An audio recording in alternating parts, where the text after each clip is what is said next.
Oh, hey there. Take 24. This is Bradley. I'm Kate. This is a History Buffoons. And he's not lying.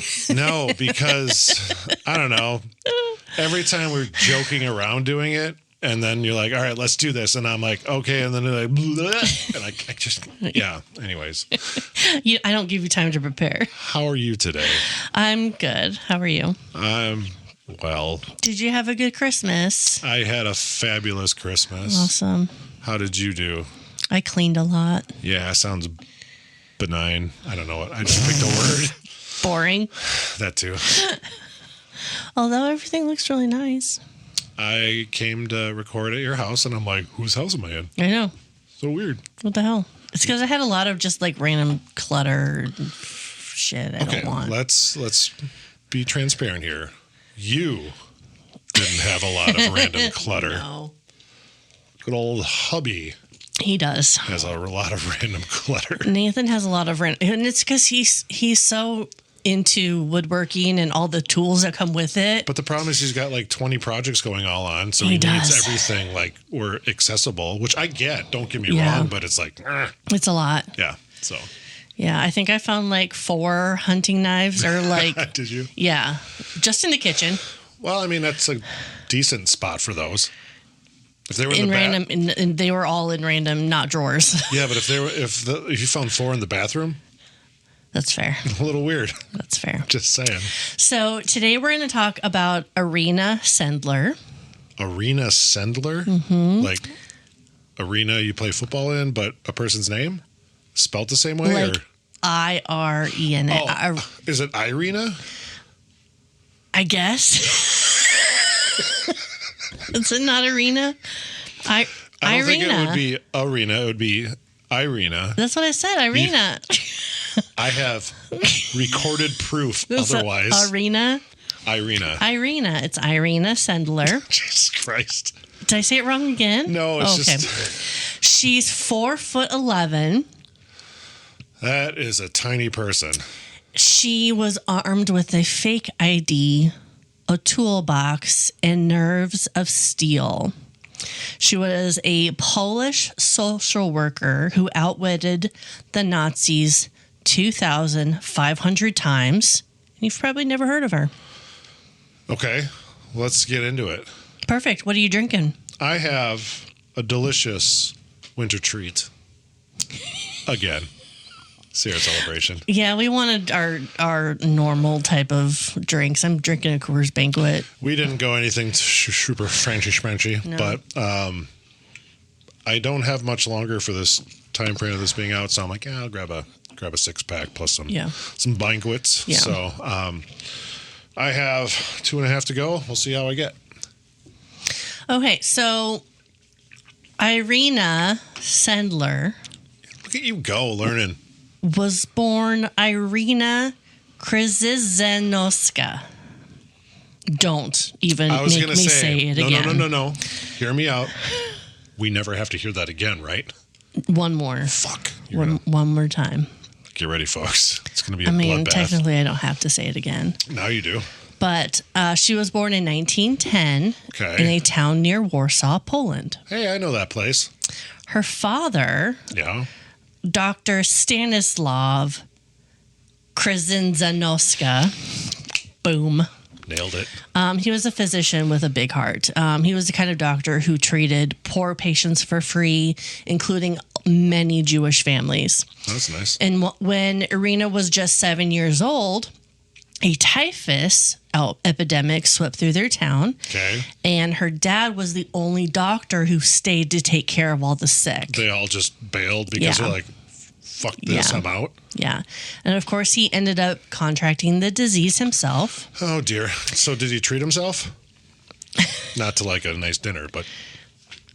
I mean, I probably would treat myself to a nice dinner. Did he die from it? He did. Oh, shit. On his deathbed in 1917, he made sure to teach his daughter one final lesson, and she literally took that lesson with her everywhere. He said, quote, "If you see someone drowning, you must jump in to save them, whether you can swim or not." Can she swim? AKA, help people in need without overthinking it. Just do what's right. Help. And we're getting into a time frame where a lot of help was needed, obviously. So, what was I just going to say? There's not this mentality anymore, which really sucks. The funny thing is, like, social media was supposed to bring you together, and it's pushed people further apart. Most people don't know how to interact when they're in a public setting because they're on their fucking phone because that's their friend. They think they have thousands of friends on Facebook or whatever, and it's like, they don't fucking know you. Yeah. Nobody really knows you, but yet they think they're popular. Yeah. Fuck that. So Irena was raised Catholic, but her father, his example taught her to never discriminate. So in the 1930s, she attended the University of Warsaw and quickly proved that she wasn't afraid to stand up for what she believed in. At the time, anti-Semitism. You said it right. Okay. It was common in Poland and colleges as well. And Jewish students were segregated, forced to sit on separate Jewish benches in lecture halls. That's so fucking wild. Most non-Jewish students went along with this rule, but not Irena. One day she sat on the Jewish side of the classroom. Scandalous. When a professor demanded that she move to the Aryan side. Oh, Jesus Christ. Irena coolly replied, "I'm Jewish today." Of course, she was suspended from the university for that act. Indefinitely? Yeah. Shit. So she was expelled, not suspended. Decades later, under communist rule, she was considered a subversive. Her son and daughter were refused entry into Warsaw University, but I'll get to that. We'll talk about that a little bit later. Right. The university marked her record as a philo-Semonite, or lover of Jews, and a leftist, which made it hard for her to get jobs later. And a leftist. But wasn't she right-handed? Sorry. That was poor. Outside of school, Irena's compassion also drew her towards social work. She joined humanitarian student groups and later trained as a social worker. By the late 1930s, she was working for the welfare department of the city of Warsaw. Okay. In this job, she helped organize soup kitchens and provide assistance to the poor, elderly, and orphans in the city. So she was deeply committed to helping those most vulnerable. Yeah, for sure. Yeah. So in September 1939, World War II crashes into Poland. Sure does. Nazi Germany invaded, conquering Warsaw within weeks. And life in Warsaw turned into a nightmare almost overnight, especially for the Jewish population. Right. The Nazis imposed brutal laws on Jews, forcing them to wear identifying armbands, kick them out of jobs, and confined them to a small section of the city that became the infamous Warsaw Ghetto. Yep. So before the war, Warsaw had like a vibrant Jewish community, which was about 30% of the city. But apparently they were pretty anti-Jewish, though, because they had their own fucking sections. Right? They who? Warsaw? The general population was against them? Yeah. Or was it just at the college or the university? No, everywhere was anti-Semitism. Isn't that fucking weird, though? Why? Because, like, I don't know. That was the whole Nazi Hitler thing. But yet it was already there in Poland. They were already being segregated, not murdered. No, I get that. But, all right. Anyways, I guess. I think. Good look at me being progressive and you being a. Whatever. I think maybe Just like. kidding, obviously. In the grand scheme of things, Warsaw being segregated was like minute versus Nazi Germany, which is like, we're going to take this and I understand that. I'm just saying it's just funny because like the same ideologies walked into what they were already at. It's like that just seems fucked up to me. Yeah. I guess is all I'm really trying to say. But it's extreme. It was to a definite further extreme. I agree. I don't know. It just seems weird because that's what the Nazi Party was all about, more or less. And besides world domination, too. But, like, they go and conquer this place, and they already thought that way. I don't know. It just seems wild to me. So, is all. Not all Jews were being crammed behind ghetto walls. All Jews were now being crammed behind. Not all, lucky on some, but all right. They were behind the ghetto walls, cut off from the outside with barbed wire and armed guards. Right. Conditions were horrific: starvation, disease, and overcrowding. Eventually, over 450,000 people would be imprisoned in that tiny ghetto neighborhood. Wow, that's crazy. Irena was in her late 20s, still working as a senior administrator in the social welfare department. So she had kids at this point, you said already? So she does have a family. I don't talk about it. That's okay. She was married, then divorced, then married her first guy again, and then divorced. They just could not make it work. And I think she had 3 kids. Okay. Just curious. Yeah. I have their information and everything. I wrote as kind of like an afterthought if you wanted to know about it. I mean, the biggest thing I want to know was were they all taller than her? I don't know. Because 4'11", that is a tiny little, what's the word I'm looking for? Woman?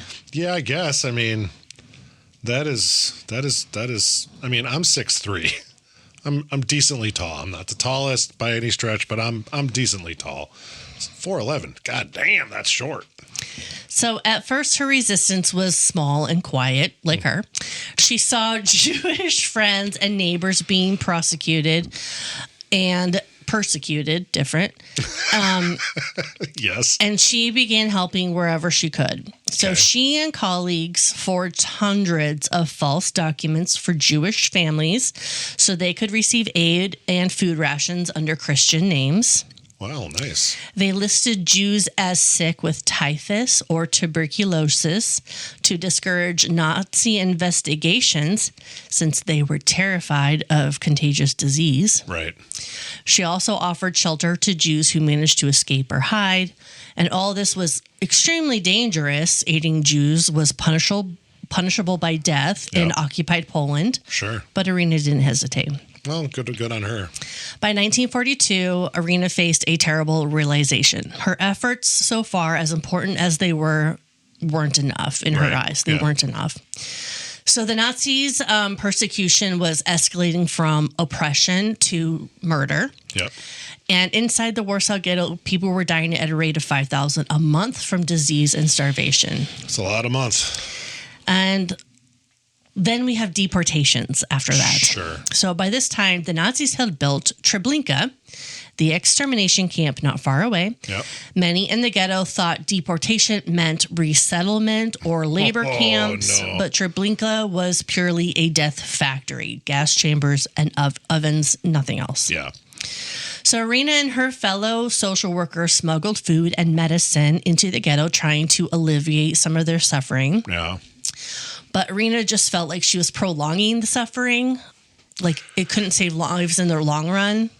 No, she was making them comfortable per se in the meantime, but yet they're still going to literally this death camp and or dying of disease within the ghetto or whatever. So I get her thought process on that. So in late 1942, she joined an organization called Zagota. It is the Council for Aid to Jews, which was set up by the Polish underground resistance. Okay. Zagota was unique. It was specifically dedicated to helping Jews survive, funded partly by the Polish government in exile, and with support from Jewish groups abroad. Sure. So they needed someone to head the children's division, and Irena, only 32 years old and a new mother at this time, agreed without a second thought. Okay. Excuse me. Irena believed that the children were the most innocent and vulnerable victims. Well, yeah, I mean, I'd have to kind of agree with that a little bit, but... She said, quote, "When the war started, all of Poland was drowning in a sea of blood, but most of all, it affected the Jewish nation. And within that nation, it was the children who suffered most. That's why we needed to give our hearts to them." Sure. So that was now her mission, was to save the children. Okay. So how do you save children who are trapped in this ghetto by soldiers who will shoot you for sneezing too hard. Anything, yeah. Yeah. She had a lot of tricks up her sleeve. Okay. So she went by the code name Jolenta or Yolenta, depending on... Yolenta. Mm-hmm. It's a magical name. She put together a network of about 25 friends and co-conspirators, mostly women, but some men. Mm-hmm. They divided up these tasks. 10 people devoted themselves to sneaking children out of the ghetto. Another 10 focused on finding safe hiding places for the kids. Mm-hmm. And the remaining 5 handled the job of forging documents and IDs for the children. Okay. So kind of like a high stakes relay team with Irena coordinating it all. Sure. As a city social worker, Irena had a special advantage. She managed to get an official pass from the Epidemic Control Department to enter the ghetto on the pretext of checking for disease outbreaks. Oh, wow. So the Nazis were terrified of these diseases spreading beyond the ghetto, so they allowed a few Polish health workers to go inside. Yeah, like you do this. Yeah. Well, I mean, I don't blame them because that shit could spread, especially with, the way that the armies are working and so on. They're like, we're not going to risk our lives. Yeah, fucking go ahead. Yeah. Report back. So Irena used this pass as her cover to walk into the ghetto daily wearing a nurse's uniform, sometimes a social welfare band, carrying food and medicine. She wasn't there, obviously, to give aid. Not just aid. No. She was scouting for children. Correct. So at first, she rescued orphans who were found on the streets, kids who had no parents or had been abandoned or were doomed to die alone. That's sad. Taking them out was heartbreaking, but straightforward in the sense that no parent had to be persuaded. Which is true. But soon enough, Irena realized that she could save more children by approaching families inside the ghetto. Right. So the most agonizing part for her was persuading Jewish mothers and fathers to hand over their children to her, especially to a stranger. Well, right. No guarantee of safety, no guarantee of ever seeing them again. But if you look at it, like, what guarantees do they have staying with them? And that was her argument. Yeah. Because you got to look at it like, again, people dying of disease within the ghetto. Mm-hmm. People being, all right, well, you're on this next truck to death camp. Yeah. It's like, I get how it would be like, okay, put myself in that situation with my kids.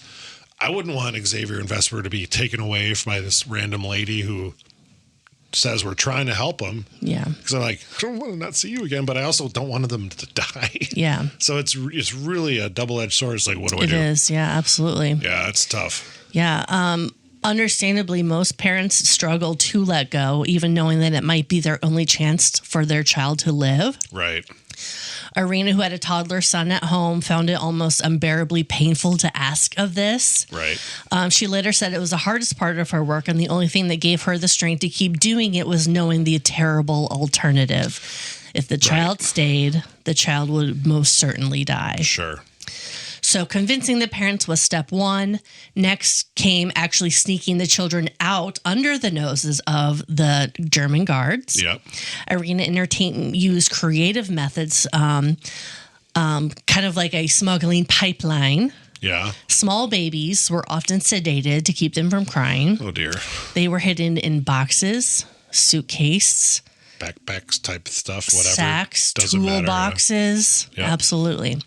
One rescued involved hiding an infant under loose potatoes in a cart. Oh, Jesus Christ. Yes. Another effective ploy, Irena smuggled a child out in a coffin, pretending to be transporting a dead body. Oh, dear. Older children who could pass as sick or injured were placed on stretchers or snuck out in ambulances, as ambulances were allowed to go in for medical emergencies. Sure.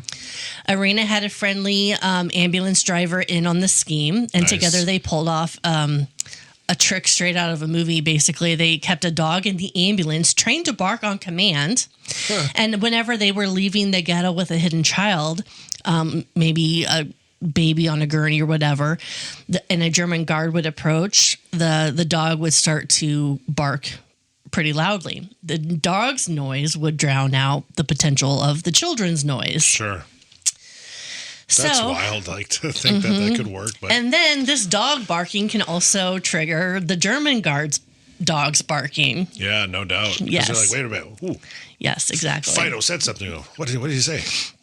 So another escape route Irena used involved two buildings that directly butted up against the ghetto wall. Okay. A courthouse and a Catholic church. Oh, shit. And these buildings had entrances inside the ghetto and exits on the non-Jewish side. Right.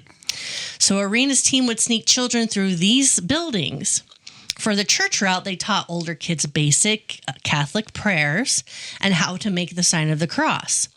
The children would be led into the church from the ghetto side, often pretending to attend a service. Right.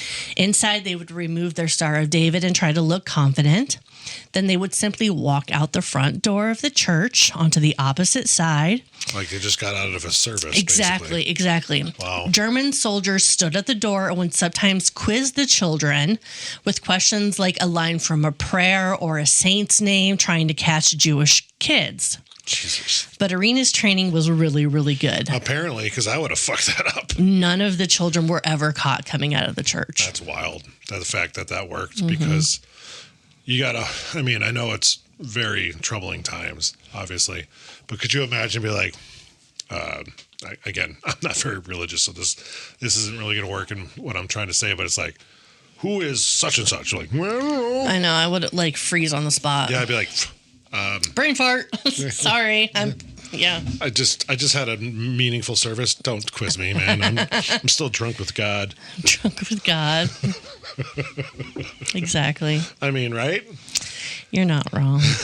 I would fuck it up, basically, because I don't know how I would have. I don't know how I would have passed that test, and they'd probably be like, "Nope, go back or shoot ya." Yeah. Fuck. So, Irena and her network had many pathways, hidden compartments in trucks, secret passages through basements. Even the city sewers and underground tunnels were used. They truly tried to leave no stone unturned. And outside the ghetto, once a child was out, they provided false identity papers and new Polish names for each child. Okay. And they found safe havens for these kids by placing them with trusted Polish families, orphanages, or convents willing to hide Jewish children. Right.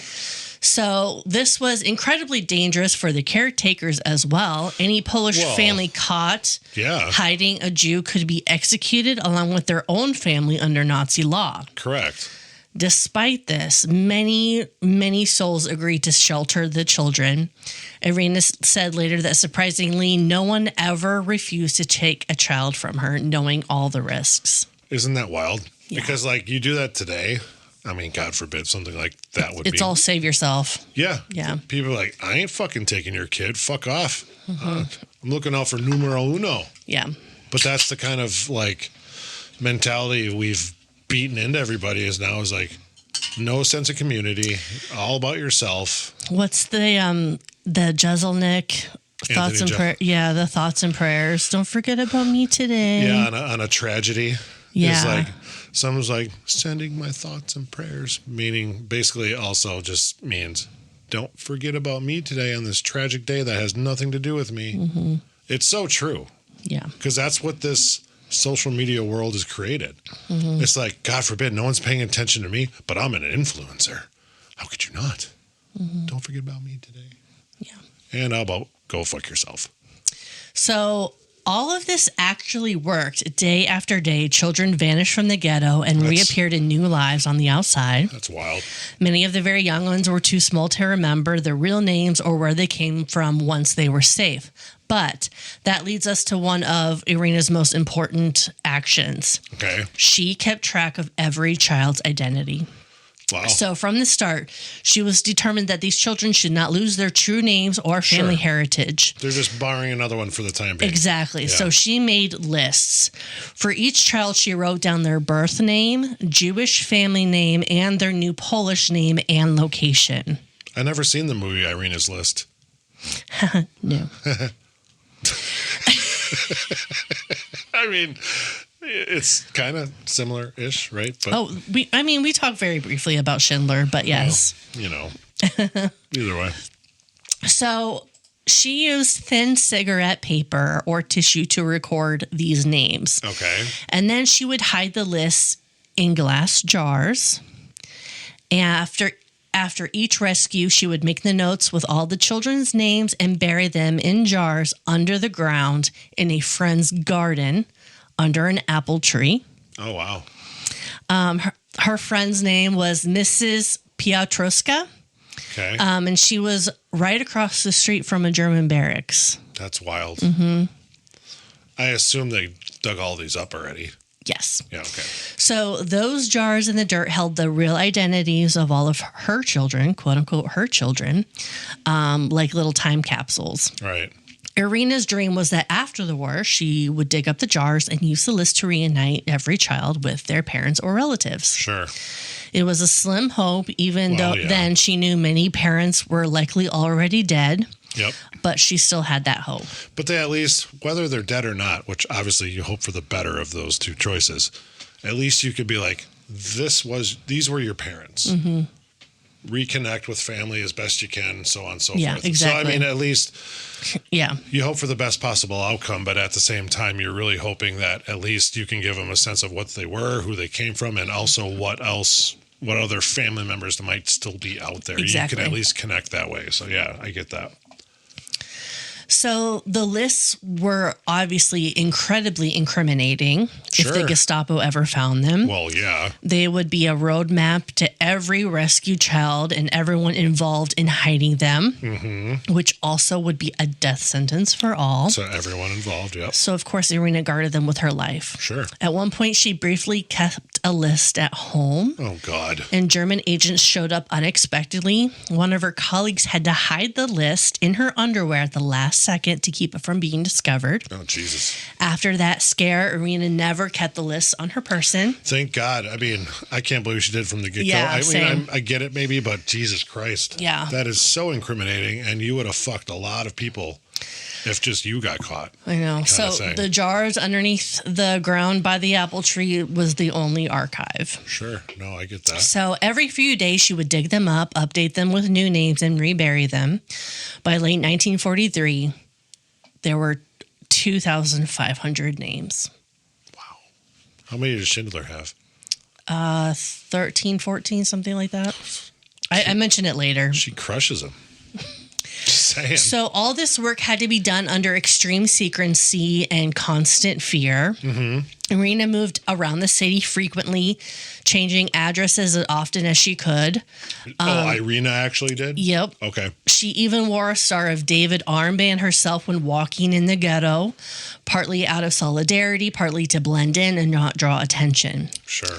So for about 18 months, from late 1942 through 1943, Irena walked into that ghetto nearly every day and each time walked out with a child hidden somewhere on her person or vehicle.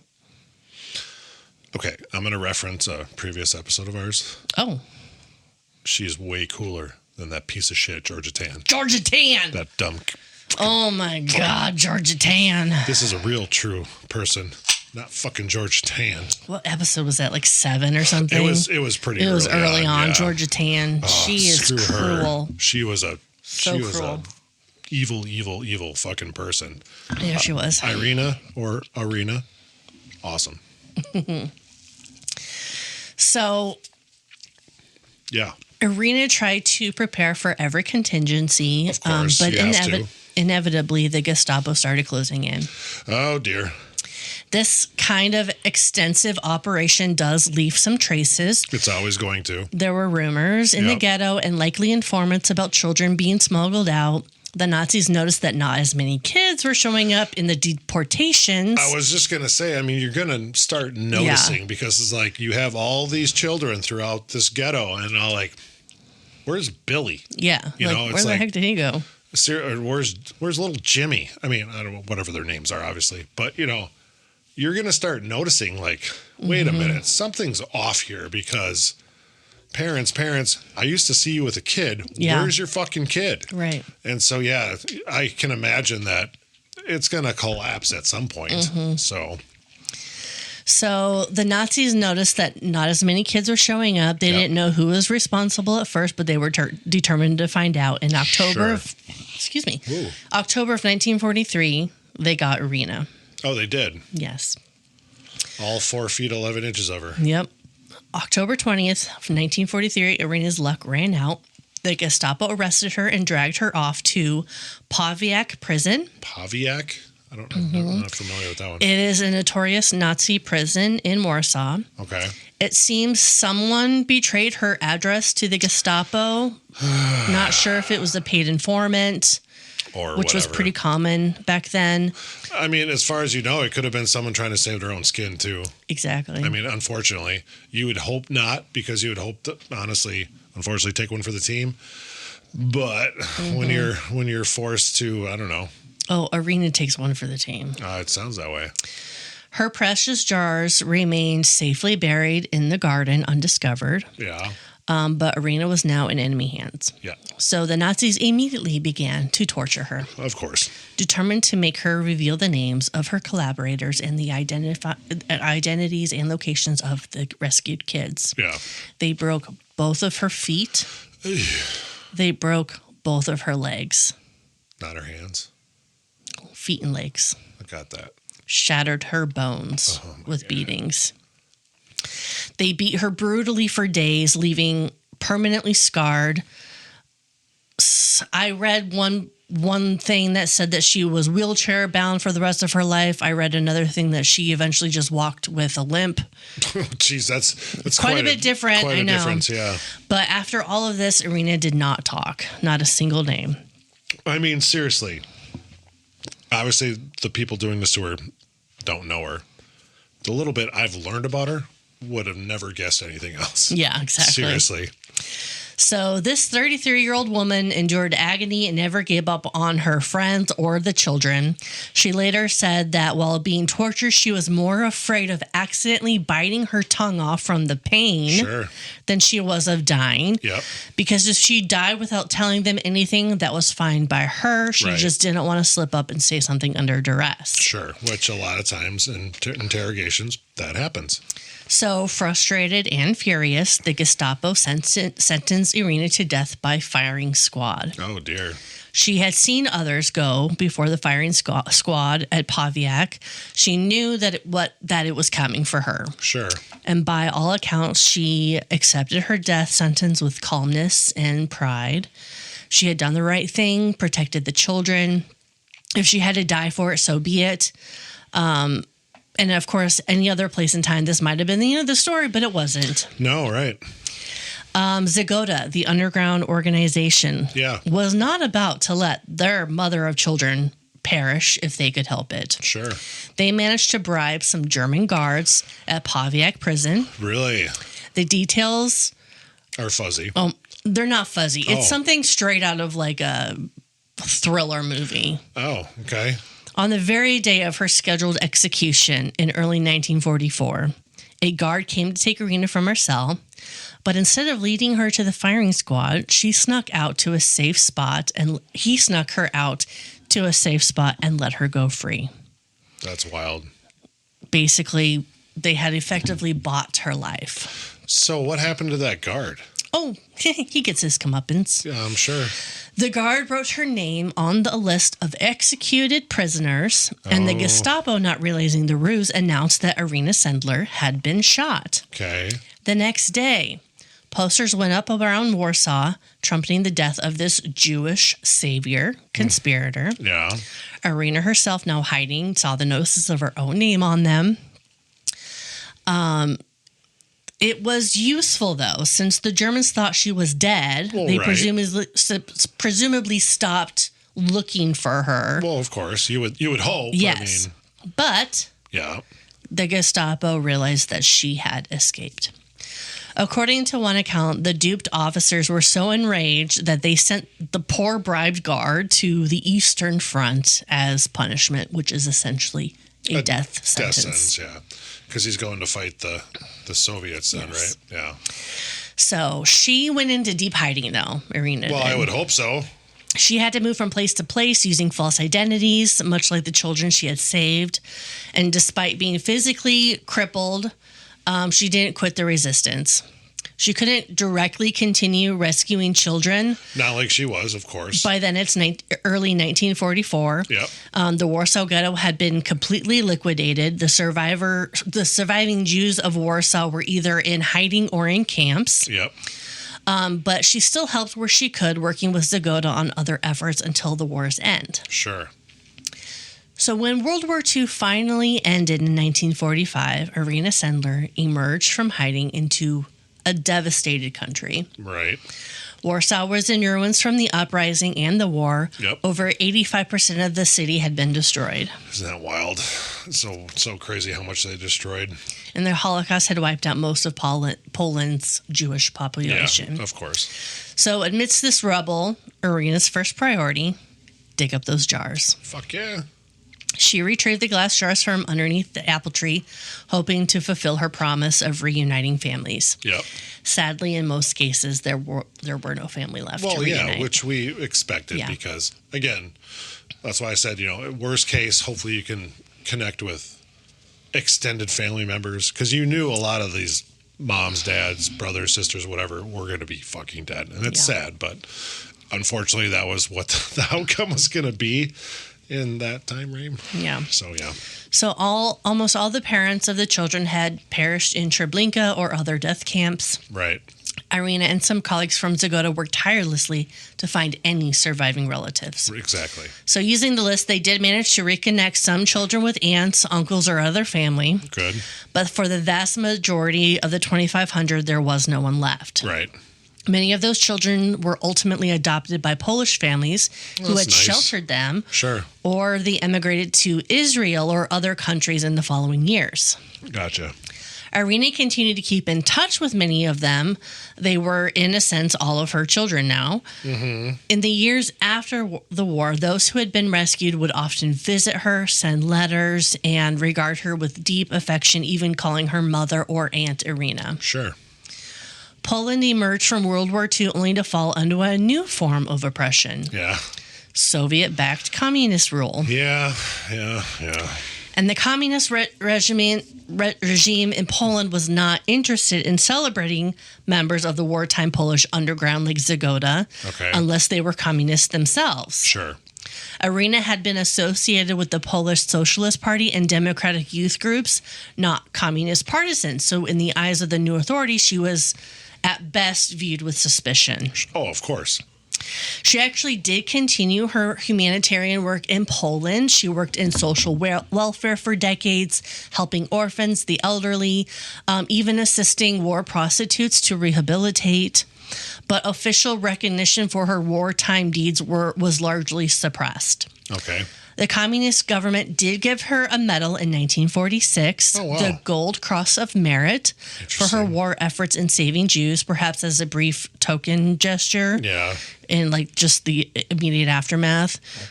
However, after that, her story basically vanished from public view. Sure. So the communist regime controlled the narrative of the wartime history. Okay. They emphasized the glory of communist partisans and Soviet liberators. Oh, boy. Not independent initiatives like Zgoda. Right. Also, anti-Jewish sentiment sadly persisted in Poland after the war. Well, I mean, it's not just going to be erased. Nope. Unfortunately. By the 1960s, there was an open anti-Semitic campaign in Poland, during which Irena found herself under an even bigger cloud of distrust. Oh, boy. In 1967, she was fired from her job at a school due to downsizing. 67, you said? Mm-hmm. Wow. Due to downsizing, but probably not. Prejudice, but yeah. Yeah. She later said the events of 1968, when the regime expelled thousands of remaining Jews from the country, left her deeply traumatized and disappointed. Sure. After the war, Irena was seen as politically suspicious by Poland's new communist regime. Her work with the Zgoda, which had ties to the non-communist government in exile, made her a target. Yep. The secret police harassed her, labeled her an enemy of the state, and kept her under watch. Jesus Christ. Her daughter was even quietly removed from the university, except the the Warsaw University acceptance list, likely because of Irena's reputation. That's too However, I read somewhere else as well that her daughter reported personally that she had simply failed to satisfy the admission requirements. Maybe she was just being nice to Ma. Who knows? Maybe. Hard to say. Yeah. So her story didn't fit the official narrative, so Poland essentially erased her from public memory for nearly 50 years. Wow. While Oskar Schindler became famous, Irena's rescue of 2,500 children remained mostly unknown. She didn't seek attention. She didn't write a memoir. She didn't promote herself. She just kept working and raised her own 3 kids. She didn't write a screenplay. No. Not saying Schindler did, but... In Poland, no one knew her name. Zagoda's story was barely acknowledged. The whole part of history sat buried until 3 teenagers in Kansas dug it up. How'd they dig it up? Let's find out. In 1999, in a small town in Kansas, a high school teacher named Norman Conard gave his students a short clipping from a 1994 U.S. News and World Report article titled The Other Schindlers, which mentioned a one-line fact: a Polish woman named Irena Sendler has saved 2,500 children from the Warsaw Ghetto. Interesting. The teacher and students were a little skeptical, like 2,500. Clearly, that's a typo. It must have been 250. Sure. I mean, Schindler was famous for over 1,000. 2,500. That seems like a huge number. Yeah. So intrigued, 3 students, Megan, Elizabeth, and Sabrina, decided to research Irena for a history project. Okay. At first, they found really sparse information. Anything, yeah, I'm sure. They dug deeper, reaching out to archives, organizations, and they discovered not only was it a true story, but Irene Sendler was still alive. In 1999? Wow, so she would have been 89. 89 years old. Holy shit. Retired social worker living in a modest apartment in Warsaw. Oh, so she was still there. That's crazy. The students wrote to her, and Irena, with the help of a translator, wrote back. Oh, that's awesome. The Kansas girls asked her, how did she, a young woman not much older than they were, find the courage to do what she did? In response, Irena repeated the lesson her father gave her so many years before. Quote, "My parents taught me that if a man is drowning, it is irrelevant what is his religion or nationality. One must help him." Yep. So as the students pieced together Irena's life, they decided to turn it into a short play. Sure. And they called it Life in a Jar. Oh, okay. The play was a simple 10-minute performance. But these American teens told the story of Irena's persuading parents, smuggling children in sacks, burying the names in jars. Yep. They even had a line in the play quoting Irena's father about the drowning man, and Irena's own quote that she wasn't a hero, which she had said many, many times throughout her life. She's no hero. Well, most actual heroes are going to say they're not heroes. And, she was a fucking hero. They first performed at a state competition where they won. Oh, nice. They even performed it at National History Day in Washington, D.C., and it started getting some attention. Oh. News of the Kansas Students Project filtered back to Poland, and in 2001, the students actually traveled to meet Irena Sendler in person. Oh, she's still alive in 2001. Good for her. Good on her. By this time, Irena was in her 90s and in fragile health, but when these young girls flew across the ocean, and they performed Life in a Jar for her, she was deeply moved. I'm sure. The Polish media took note of this event. American school kids rediscovering a Polish heroine from Poland itself had largely forgotten. Or buried. Yeah. I mean, really. This sparked a wider interest in Irena's story with Poland. Other hidden rescuers started coming out with their tales. Oh, that's nice. Yeah. So from 2001 onward, Irena Sendler's name began to rise out of obscurity. She received Poland's highest honors. In 2003, she was awarded the Order of the White Eagle, Poland's greatest civilian decoration in a public ceremony. That's cool. In 2007, now in her late 90s, Jesus Christ. Irena was nominated for the Nobel Peace Prize with a group of Polish and Israeli lawmakers putting her name forward. That's fantastic. Good on her. She did not win. That's okay, though. Al Gore actually won that year. I know. For that dumb fucking movie that's not even real. God damn it. She was made an honorary citizen of Israel and of Warsaw and was honored by institutions around the world. I'm sorry. How the fuck did Al Gore beat fucking Irena? That is a fucking travesty of fucking epic proportions. Seriously. That shouldn't have been part of my research. It shouldn't have been because... I honestly thought you were going to ask me who did win that year, so I looked it up. No, you should have skipped it because it would have made me less angry because I'm sorry. His shit is bullshit. Look it up. Believe what you want to believe. I don't care. This is my opinion, Bradley's opinion. Fuck that guy. And the shit that he spewed out that everyone ate up when he beat her. Mm-hmm. Fuck that. Okay. So the Kansas students... I just want to say that's Kate's way of raining Bradley. So, okay. The Kansas students continue to perform Life in a Jar hundreds of times around U.S., Canada, and Poland. Nice. A book was written about their journey, and a Hallmark movie, The Courageous Heart of Irena Sendler, aired in 2009. I fucking hate the Hallmark Channel. Anna Paquin starred as Irena Sendler. I like Anna Paquin.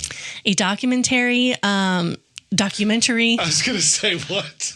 A documentary followed, and schools and streets in Poland were named after her. Nice. In her final years, Irena Sendler was honored around the world, but she always made it clear that she didn't do it alone. No, of course she didn't, but she was integral to the savior of 2,500 children. I mean, that's not a small number. You clearly did not do it alone, but you were the architect of most of this stuff, honestly. So, I mean, I understand she's trying to be humble, and that's fucking great. Kneel before God, Indiana Jones. You wouldn't get it. But she clearly was a huge part to this, and there's so many children that lived because of her. And yeah, their family died, and that obviously fucking sucks. But still, fuck Al Gore. She accredited her team of volunteers, the Polish families who hid children, the nuns who took them in, and the parents who made the impossible decision to let their kids go. Right. Later in life, she said the honors felt bittersweet because her coworkers were gone, and the world had only learned their story because a group of American high schoolers dug it up. That's fantastic, though. She died in 2008 at 98 years old. She just died. I was just gonna ask, and I was waiting for you to say because I figured you would. I was hoping she made it to 100. Some of the children she rescued attended her funeral, now elderly themselves. Well, yeah, obviously. Jesus Christ. The world, she said in her 90s, is still in a sea of blood, but it can be better if there's love, tolerance, and humility. And if she could tell us anything now, it might be this. You don't have to be a hero. Just jump in and help the drowning person. And she's so right. And I wish there was more people like Irena. Like, if I saw somebody in need, I would do the best I can to help. I don't know what resources I could provide them or whatever it might be, but there's so many people that just blinders. Yeah. Phone. Ooh, I got a like. Don't get me wrong. Like, yeah, we like when people like our stuff, but there's people that just obsess about it. And it's just so fucking infuriating because it's like, look around, go to nature. I don't know. Help somebody out. Go to a soup kitchen and help out or whatever the fuck it might be. I don't fucking know. I could do better. I know that. I try and help people out where I can, though. But either way, got to help yourself first. I went to the BP near my house Christmas Eve to get some chips. And the person who was working, I see her all the time there. Sure. But I gave her $10. And she's like, no. And I just put it in front of her. And I was just like, thanks for working today. And I just left. She's like, I heard her like, that's so sweet. I was like, but I know what it was like to work Christmas Eve and Christmas Day. And it's not a good time. It sucks. That's when you should be with family. And that's when you should be, thinking of others and. Yep. So once we wrap this up, I work Christmas Eve. I'll look for my $10. You did work Christmas Eve. I know. I barely worked. I worked an hour and a half. It was not. I'm just obviously joking. But no, I applaud the people who have jobs where unfortunately they have to work in those situations. Yeah. I used, I've not compared. I never had to work. Well, no, I had to work Christmas Eve. It was always pretty light, whatever. But like Christmas Day, I never had to work. Day after Thanksgiving, I always had to work. This is the first job I've had where I haven't had to work that. So all the people that have to work in that shitty schedule, but that's what the job is, good on you. Someday you probably won't have to. Someday, hopefully you won't have to. Otherwise, and I'm sure there's some people that actually don't mind it. There's always those people. But, thank you for what you do. Honestly, really. You're no Irena. I'm just kidding. No, what she did was pretty fucking fantastic. So we can't really take that away from her. But no, the people that do what they have to do, good on them, because you know what you have to do and you're doing it. So absolutely. Well, I suppose. All right, buffoons. That's it for today's episode. Buckle up because we've got another historical adventure waiting for you next time. Feeling hungry for more buffoonery? Or maybe you have a burning question or a wild historical theory for us to explore? Hit us up on social media. We're History Buffoons Podcast on YouTube, X, Instagram, and Facebook. You can also email us at historybuffoonspodcast@gmail.com. We are Bradley and Kate. Music by Corey Akers. Follow us wherever you get your podcasts and turn those notifications on to stay in the loop.